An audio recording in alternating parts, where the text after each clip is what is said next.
Welcome to the federal Andhra Pradesh.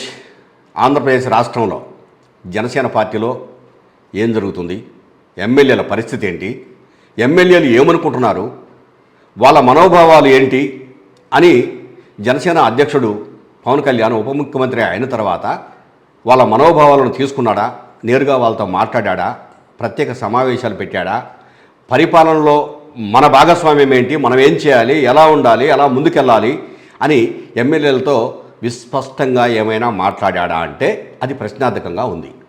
ఆయన సినిమాలు తీసుకునే పనిలో ఉన్నాడు. అప్పుడప్పుడు పిలిస్తే మాత్రమే అమరావతి వచ్చి వెళ్ళిపోతున్నాడు. కానీ పరిపాలన అంటే అది కాదు. ఉప ముఖ్యమంత్రి స్థానంలో ఉండి ఉప ముఖ్యమంత్రిగా ఆయన పిఠాపురం నియోజకవర్గంలో హోంమంత్రిపై స్పందించిన తీరు ఇప్పుడు కనిపించట్లేదు. ఇప్పుడు అసలు లేదు, ఎక్కడ కూడా అటువంటి మాటలు లేవు, ఆ దూకుడు లేదు, అదంతా తగ్గిపోయింది. కారణం ఏమిటి అనే చర్చ మొదలైంది. తాడేపల్లిగూడెం ఎమ్మెల్యే బొలిశెట్టి శ్రీనివాస్ మంగళవారం రోజు తన ఆవేదన వ్యక్తం చేశాడు. ఆయన ఏమంటున్నారు, జనసేన ఎమ్మెల్యేలంతా ఈ రాష్ట్రంలో ఎన్ని బాధలు పడుతున్నారో, ఇబ్బందులు పడుతున్నారో వాళ్ళ బాధలు ఒకసారి తెలుసుకోవాలంటే ఒక సమావేశం ఏర్పాటు చేయాలి, ఆ సమావేశంలో చర్చించాలి.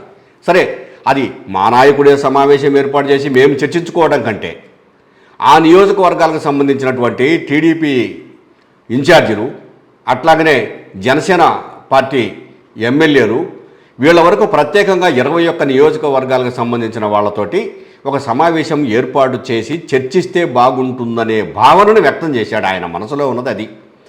ఎందుకు ఆ భావన మనసులో నుంచి వచ్చింది అని చెప్పేసానంటే, అక్కడ తెలుగుదేశం పార్టీ వాళ్ళ ప్రమేయము ప్రభుత్వంలో ఎక్కువైంది, పాలనలో ఎక్కువైంది. వీళ్ళ మాటలు వినే పరిస్థితుల్లో అధికారులు లేరు. అక్కడ ఇన్ఛార్జి చెప్పిన, తెలుగుదేశం పార్టీ ఇన్ఛార్జి చెప్పిందే జరుగుతుంది. కానీ ఒక ఎమ్మెల్యేగా, జనసేన పార్టీ ఎమ్మెల్యేగా వీళ్ళు చెప్పింది ఏం జరగట్లేదు. అక్కడ ఒక తాడేపల్లిగూడెంలోనే కాదు, ఇది రాష్ట్రంలోని 21 నియోజకవర్గాల్లోనూ ఇదే పరిస్థితి ఉంది. అయితే పవన్ కళ్యాణ్ ఈ విషయంలో పెద్దగా పట్టించుకోవట్లేదు. ఎందుకంటే పట్టించుకొని దాని మీద ప్రశ్నించడం మొదలు పెడితే తెలుగుదేశం పార్టీ నుంచి లేనిపోని సమస్యలు వస్తాయి. మళ్ళీ ఈ సమస్యలను పరిష్కరించుకోవటము చాలా కష్టంగా ఉంటుంది, మనం సర్దుకుపోదాము అన్న ధోరణిలోనే పవన్ కళ్యాణ్ ఉంటున్నాడు తప్ప వేరవట్లేదు. అయితే జనసేనలో ఉన్న ఎమ్మెల్యేలంతా ఏమని భావించారంటే, మొదట కూటమి ప్రభుత్వంలో మా మాట చెల్లుతుంది, మేము ఏదైనా కనీసం మా నియోజకవర్గంలో చేయించగలుగుతాం అనుకుంటున్నారు. ఈరోజు వాళ్ళు ఏమీ చేయించలేకపోతున్నారు. వాళ్ళ మాట వినే నాదుడు లేడు. కనీసం అక్కడ ఉన్నటువంటి తహసీల్దారు, మండల పరిషత్తులో ఎంపీడీఓ కూడా ఆ ఎమ్మెల్యేల మాట వినడం లేదు. అక్కడ తెలుగుదేశం పార్టీ ఇన్ఛార్జీలు ఏం చెప్తే అదే జరుగుతున్నది.